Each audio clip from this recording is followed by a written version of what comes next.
Ya, sekali lagi shalom. Tanpa terasa kita sudah masuk dalam eksposisi di ayat yang terakhir dari Mazmur 23.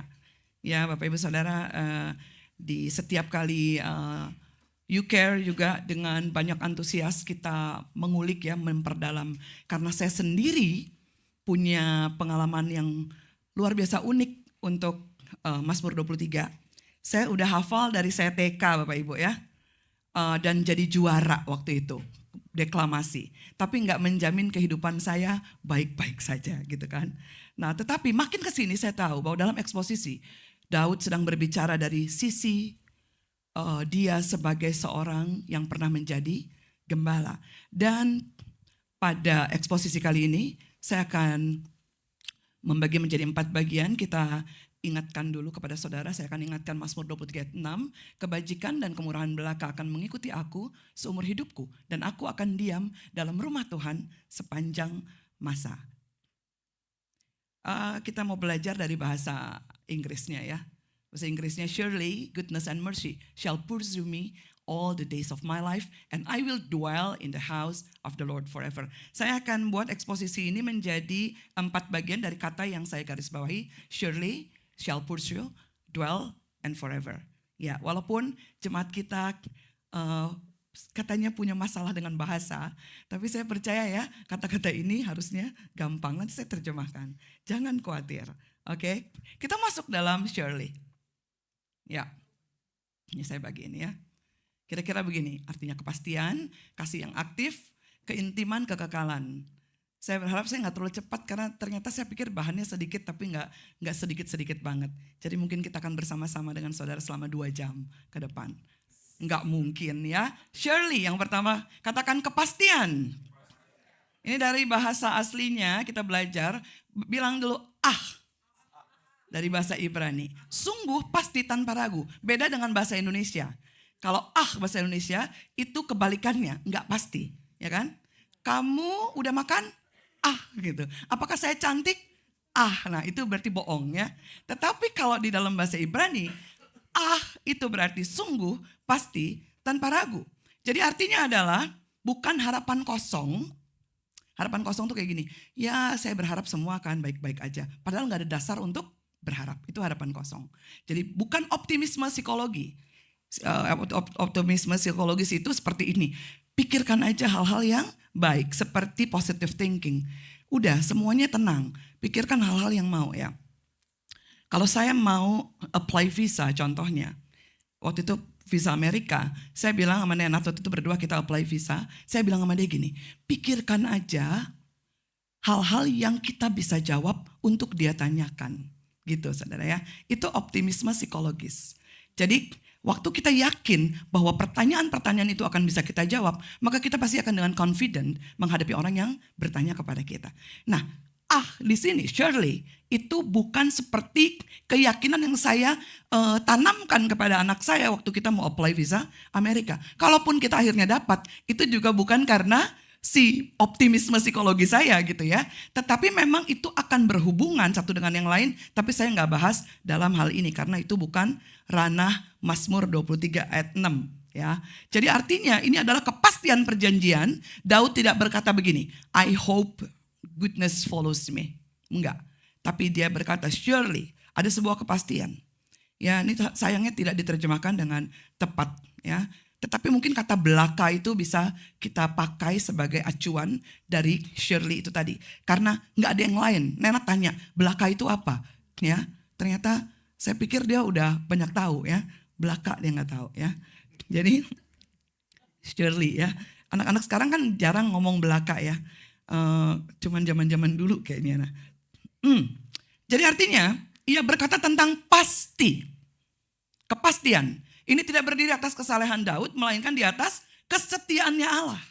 Ini penting sekali karena kita berpikir bahwa kalau seorang Daud, dia pernah mengecap sebagai seorang gembala, juga sebagai raja. Dan dia tuliskan ini, maka dia meyakinkan kita semua bahwa bukan karena kesalehannya, tetapi karena kesetiaan Allah sendiri. Jadi seperti sebuah kepastian keselamatan yang selalu kita kumandangkan dalam gereja kita. Itu tidak bergantung pada performa kita, tetapi pada karya salib yang telah selesai. It is finished. Jadi iman Kristen itu bukan spekulasi, tapi kepastian karena apa? Karakternya Allah sendiri. Kepastian karena karakter Allah yang setia. Jadi bukan karena sesuatu yang spekulasi seperti apa tadi yang saya bilang, bukan optimisme yang kosong, optimisme psikologi, bukan positive thinking. Tapi ini semua ada dasar yang jelas. Jadi iman Kristen bukan spekulasi, kepastian karena karakter Allah sendiri. Pertanyaannya apa yang pasti?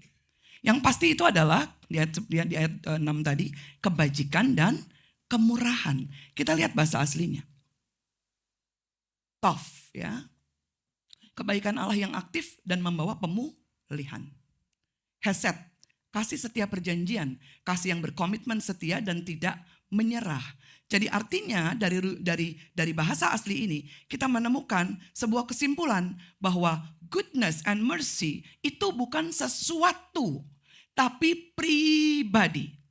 Keduanya bukan sekedar energi positif atau nasib baik, Bapak Ibu. Jadi bukan seolah-olah ini janji atau kalau kita mendapati kebaikan atau kemurahannya Allah maka itu adalah nasib baik yang sedang berpihak pada kita. Bukan, karena itu dua hal ini berasal dari pribadi Allah sendiri.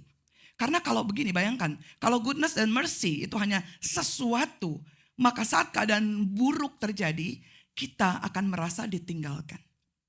Tapi kalau itu pribadi, kalaupun dalam lembah kekelaman, Daud pun berkata di ayat sebelumnya, kita tetap ditemani.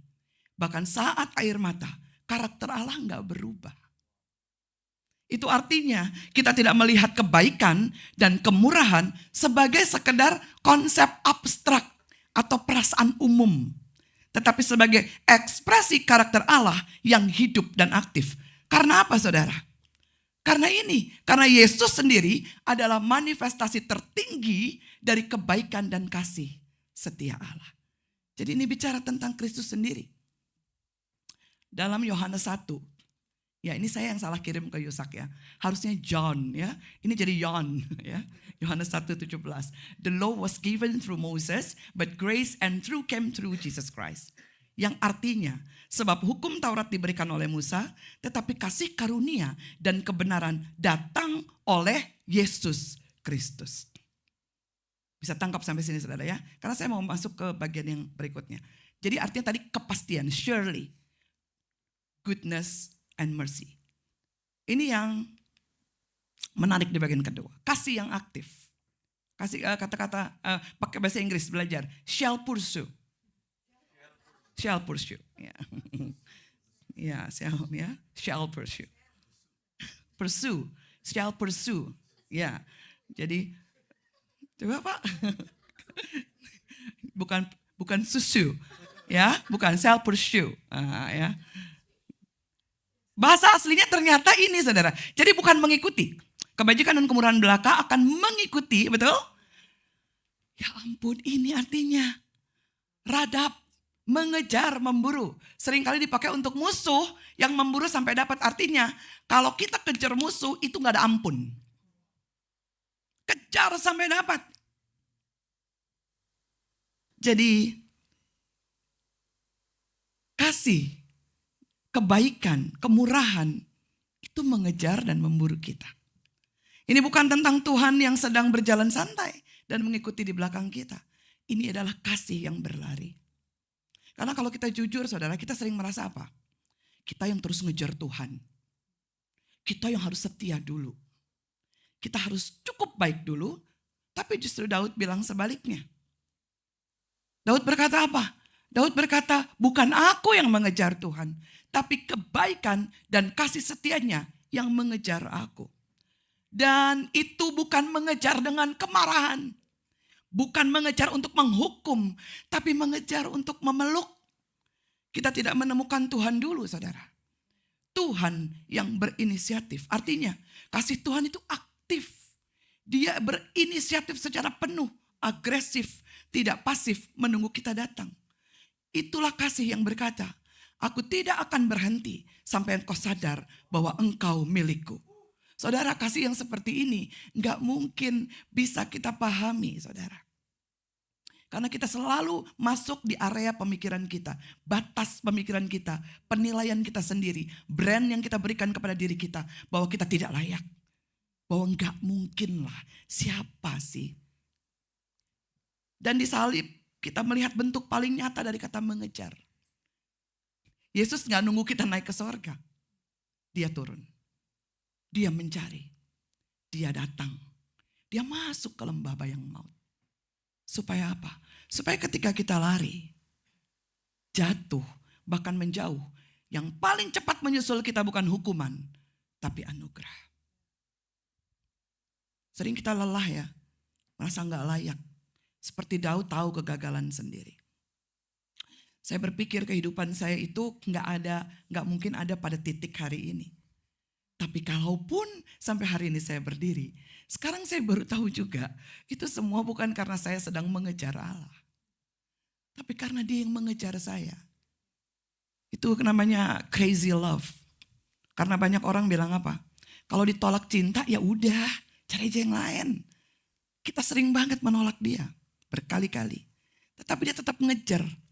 Kalau orang bilang, aduh kenapa sih lo ngebet banget? Kenapa kayak penuh nafsu banget sih? Tapi itulah Dia. Karena apa? Ia menyusul kecepatan hukuman, saudara. Karena kita semua akan mati. Jelas mati binasa. Tetapi anugerahnya berlari menemukan setiap kita. Bahkan ketika kita berpikir bahwa kita ingin dan telah mengejar Tuhan, kasih-Nya tetap lebih cepat dari langkahmu. Kalau selama ini kita hidup dalam perasaan takut, karena apa? Siapa sih yang ngejar kita, saudara? Utang, musuh, dosa, rasa bersalah. Pernah iya tagihan ya. Ada bunyi gitu, sampai di mute bunyinya ya. Dari semua. Deret, lu itu banget sih, kayak terkenal banget. Nah itu tagihan, itu tagihan. Kayak deret. Kalau orang pengusaha deret, oh ini kali, wah ini ada tahu tender nih, tahu tender menang nih, tender enggak kita deret tagihan, saudara. Kecil lagi tagihannya, cuma nyebelin. Ya. Kita dikejar sama tagihan. Tapi berita baiknya hari ini, your goodness is running after me. Tuhan juga gak melihat suara yang serak, saudara. Tuhan melihat hati. Ini adalah kesadaran tentang apa? Fakta bahwa kita sedang dikejar. Jadi saudara bayangkan ini, seorang raja tua yang namanya Daud. Yang pernah menggembala domba. Pernah apa lagi? Mengalahkan Goliat. Pernah dikejar untuk dibunuh. Pernah jatuh dalam dosa. Pernah kehilangan anak. Pernah dikhianati oleh darah dagingnya sendiri. Lalu duduk dan menulis dengan tenang. Sepanjang hidupku yang mengejarku bukan kehancuran, tapi kebaikan dan kasih setia. Itu bukan teori, tapi itu sebuah kesimpulan dari kehidupannya Daud. Kita masuk lagi saudara ya. I will dwell. Keintiman. Keintiman bicara tentang ini relasi, bukan? Bukan lokasi. Diam, artinya bukan kunjungan sementara, bukan weekend spirituality. Saudara bisa diam ya, waktu khotbah. Coba keluar dari sini, rame banget di jemaat ini. Ya, diam, bukan kunjungan sementara. Ya, diam, artinya menetap. Ini berbicara tentang tinggal, menetap, belonging. Ada kepemilikan di situ. Bukan sekedar masuk rumah Tuhan, tapi menjadi bagian dari rumah itu. Di Mazmur 23 ayat 6, frasa I will dwell, ini dari bahasa aslinya vesafti. Berasal dari akar kata kembali, berbalik, pulang, saudara. Jadi ini bahasa aslinya karena ternyata ada beberapa kitab yang menerjemahkan tidak hanya dwell, saudara ya, tetapi return. Dan itu juga menjadi perdebatan. Tetapi saya akan memberikan pemahaman ini sehingga biarkan saudara yang menikmati Mazmur 23 ayat 6 dengan cara yang Tuhan sampaikan kepada saudara melalui dua terjemahan ini. Makanya penafsir melihat ada nuansa pulang. Dan aku akan kembali atau tinggal kembali di rumah Tuhan. Jadi bukan hanya dwell but return. Ya. Jadi ini ya, coba baca sama-sama. Vesafti befait Adonai. Keren ya? Saya udah belajar soalnya ya. Cuman untuk ini aja. Dan aku akan kembali atau tinggal di rumah Tuhan. Tadi saya bilang ada perdebatan karena bahasa. Jadi bisa dipahami dengan dua cara. Ada tinggal diam dari kata dasarnya yasaf dan suf, saudara. Kembali pulang. Jadi King James Version, New King James Version, dia pilih dwell. Tapi beberapa penafsir bahasa Ibrani, penafsir Ibrani cenderung melihat nuansa return. Karena katanya maknanya bukan hanya tinggal di rumah Tuhan, tapi akan pulang ke rumah Tuhan. Artinya ada sebuah restorasi atau relasi yang dipulihkan. Nanti lebih dalam saya akan jelaskan ini. Sebuah perjalanan hidup yang bukan tanpa arah. Jadi waktu I will dwell bukan sekedar menetap di satu tempat yang religius. Kan di zaman Daud menulis ini belum ada temple, belum ada bait Allah. Ketika Daud berkata Vesafti, aku akan kembali diam. Jadi itu menggambarkan kepulangan yang ia gambarkan bukan seperti orang asing yang numpang lewat, enggak. Ya. Tetapi seperti apa? Anak yang tahu rumahnya di mana. Seperti domba yang pulang ke kandang. Seperti tamu yang diangkat jadi keluarga. Seperti musafir yang menemukan tujuan akhir. Seperti itulah dwell. Juga seperti penyembah yang tahu identitasnya. Tim Keller berkata seperti ini. Sukacita Kristen lahir bukan ketika kita merasa cukup layak masuk rumah Tuhan. Tetapi ketika kita sadar bahwa di dalam Kristus kita sudah diadopsi dan dipersilahkan tinggal. Jadi ini dwell. I will dwell, return. Kembali. Ini bukan pernyataan tentang kematian. Saudara. Banyak orang males banget baca belakang ayat ini. Oh, udah mati deh gue gitu ya. Saya ingat waktu saya ulang tahun, Pak Gem itu kasih ucapan yang tidak pernah diucapkan oleh seorang pun di muka bumi ini selama saya hidup. Di 25 tahun saya hidup, masih 25. Dia bilang gini, ini adalah tandanya umurmu berkurang ya. Jadi kan kesannya gue udah mau metong gitu kan. Ya, rayakanlah gitu katanya. Sisa umurmu. Cuman dia yang kayak gitu ya.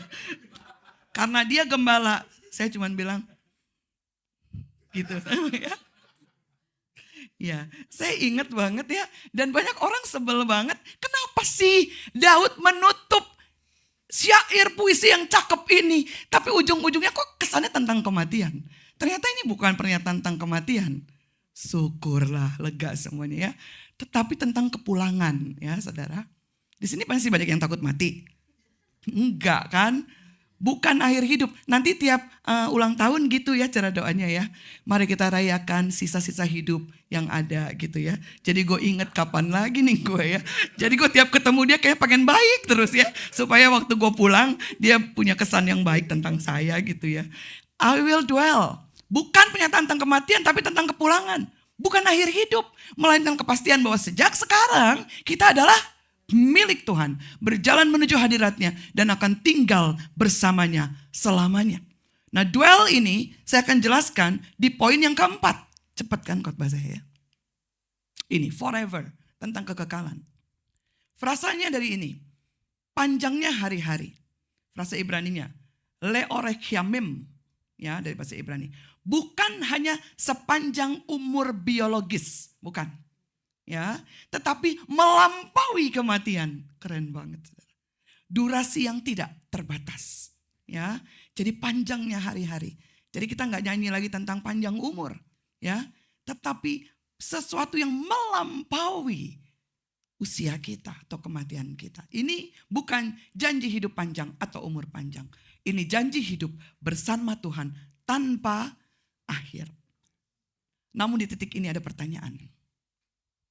Jika Mazmur berakhir di rumah, mengapa manusia justru dimulai dengan terusir dari rumah? Jika ada janji forever atau selamanya, mengapa sejarah manusia dimulai dengan kehilangan kekekalan? Pada ayat ini, Daud seolah mengajak kita mundur. Bukan ke padang rumput, bukan ke lembah, tapi ke sebuah taman yang namanya Taman Eden. Sebelum ada aku akan diam di dalam rumah Tuhan sepanjang masa, ada sebuah tragedi besar, yaitu manusia kehilangan tempat tinggalnya. Dalam Kejadian 3:23 dikatakan manusia terusir. Lalu Tuhan Allah itu mengusir dia dari Taman Eden supaya ia mengusahakan tanah dari mana ia diambil. Tamannya tertutup, kerubim berjaga, jalan ke pohon kehidupan terhalang. Dan sejak saat itu saudara, seluruh sejarah manusia adalah kisah rindu pulang. Ada yang gak mau pulang? Dari sini maksudnya. Semua pada takut ya. Dari sini gak ada yang mau makan siang. Ya kan? Ada yang rindu pulang, ada yang gak rindu pulang. Gak ada saudara. Anak main di tempat-tempat main yang paling seru sekalipun. Di titik lelahnya dia akan bilang apa? Ayo pulang. Capek yuk pulang gitu. Ada yang seneng banget pergi-pergi sampai mall tutup terus gak pengen pulang. Sampai penjaganya bilang, Bu maafin udah tutup besok lagi. Gak bisa gak pengen pulang. Gak bisa saudara ya. Harus pulang. Kalau enggak itu mengerikan sekali. Setiap mesbah, perhatikan. Setiap korban, setiap bait Allah. Semuanya seperti menggemakan sebuah kerinduan yang sama. Bagaimana agar bisa kembali ke dalam hadiratnya Tuhan. Pulang, kembali pulang. Tema-tema lagu tentang pulang banyak sekali saudara ya. Ada yang terkenal, penyanyi-penyanyi Indonesia ya. Saya coba nyanyi saudara, kalau tahu lagu ini berarti saudara mengikuti lagu-lagu Indonesia. Jalan yang jauh, jangan lupa. Nah, udah tahu. Teruslah jalan, terus berjalan. Sebentar lagi ku akan sampai tujuan. Ya, tentang pulang. Malah mereka gak kenal tentang kekristenan, gak tahu Kristus, gak tahu penebusan. Tapi mereka pun punya kelelahan yang sama. Sheila on 7. Aku pulang tanpa dendam, ku terima kekalahanku. Kalah aja tetap pulang. Ada lagi Suara Kayu featuring Feby Putri. Kembali pulang untuk menenangi banyaknya luka yang berantakan. Peluk hangat sigap tuk sembuhkan. Orang udah capek. Semua pengen pulang. Indah sekali waktu Daud menulis ini. Dia sedang mengingatkan kita. Di Eden kita kehilangan rumah. Tetapi di salib Yesus menanggung pengusiran itu. Supaya kita tidak lagi sebagai orang yang terusir. Melainkan sebagai anak yang dibawa kembali pulang. Karena ketika kita tahu Yohanes 14 ayat 2 menuliskan, di rumah Bapakku banyak tempat tinggal. Jika tidak demikian, tentu aku mengatakannya kepadamu. Sebab aku pergi ke situ untuk menyediakan tempat bagimu. Dia tahu setiap kita akan pulang. Itu bukan kalimat penghiburan yang sentimental, saudara. Itu adalah deklarasi pembalikan dari Eden. Manusia diusir dari sebuah taman yang namanya Eden. Tetapi di dalam Kristus, anak pergi justru untuk menyediakan tempat buat saya dan saudara. Dan jalan itu terbuka karena ada darah yang membuka jalan masuk. Karena Ibrani 10:14 katakan, satu korban saja telah menyempurnakan untuk selama-lamanya mereka yang ia kuduskan. Darah dulu jadi simbol pintu kemah, kini menjadi darah yang membuka jalan masuk. Ingat tadi di Kejadian, kerubim yang dulu jaga jalan sekarang gak lagi menghalangi karena tirai telah terbelah. Jadi ketika kita kembali ke Mazmur 23 ayat yang terakhir ayat 6. Dan waktu kita membaca, aku akan diam di dalam rumah Tuhan sepanjang masa. Itu bukan nostalgia puitisnya Daud. Itu nubuatan tentang kepulangan yang digenapi oleh Kristus sendiri. Di Eden kita kehilangan rumah. Tapi salib Kristus membuka jalan pulang. Di kebangkitan ia menjamin kekekalan. Maka perjalanan Mazmur 23 secara keseluruhan 6 minggu sudah bersama-sama dengan kita. Dari padang rumput, ingat, masuk ke lembah. Ingat, berhadapan di meja perjamuan. Masih ingat? Dan hari ini tentang rumah, lalu kekekalan. Tapi lebih dalam dari itu, ini mengingatkan kita tentang ingat pengusiran, penebusan, kepulangan, dan sifatnya selamanya. Sekali lagi, Mazmur 23 ayat 6, bukan puisi penghiburan, tetapi deklarasi Injil dan kemenangan kita. Karena kepastian itu berdiri bukan pada kesetiaan kita, melainkan pada kesetiaan Allah sendiri yang telah dinyatakan sempurna di dalam Kristus. Karena Yesus menanggung apa yang seharusnya mengejar kita, hukuman dan murka. Tetapi sekarang yang mengejar hidup kita adalah kebaikan dan kasih setianya. Ia turun ke lembah terdalam, mati dan bangkit, supaya kita tidak hanya disertai di perjalanan, tetapi dibawa pulang ke rumah Bapa untuk selama-lamanya.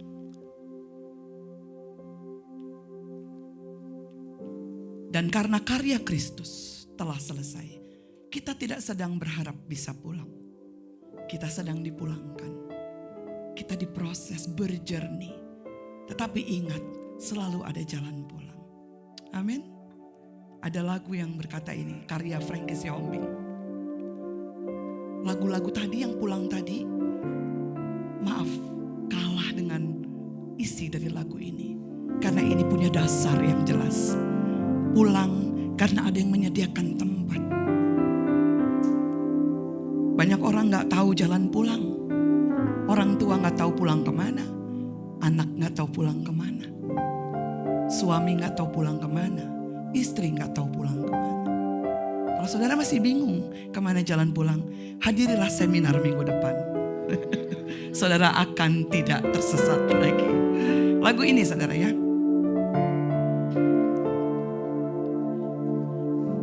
Rindu selalu bersamamu, tinggal di dalam kediaman-Mu, oh Tuhan, sebab ku sukai hadirat-Mu. Tak ingin ku terpisahkan, dekat denganmu, itu yang ku rindukan,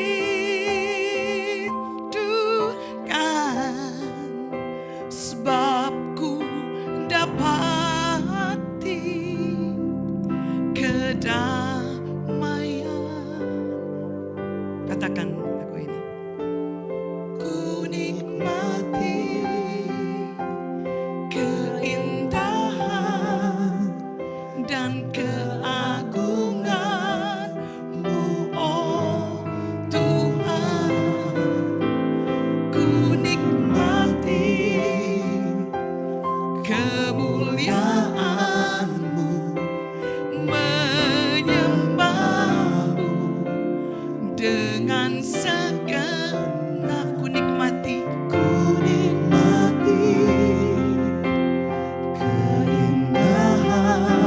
kembali pulang, menikmati keindahan-Mu, dibawa pulang. Dia sediakan tempat menyembah-Mu dengan segenap hatiku. Melayanilah dengan rasa rindu pulang. Bersaksilah karena kamu sudah dibawa pulang.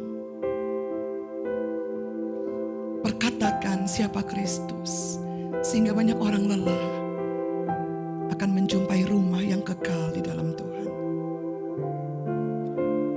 Dia sudah menyelesaikan semua karyanya. Bukan lagi harapan bisa pulang, tapi kita sedang di dalam perjalanan pulang sampai selama-lamanya. Soli Deo Gloria. Mari kita berdoa.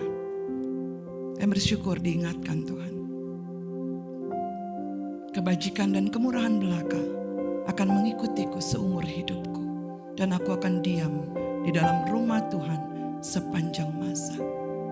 Ada kepastian Tuhan. Terima kasih. Ada kasih yang aktif mengejar kami.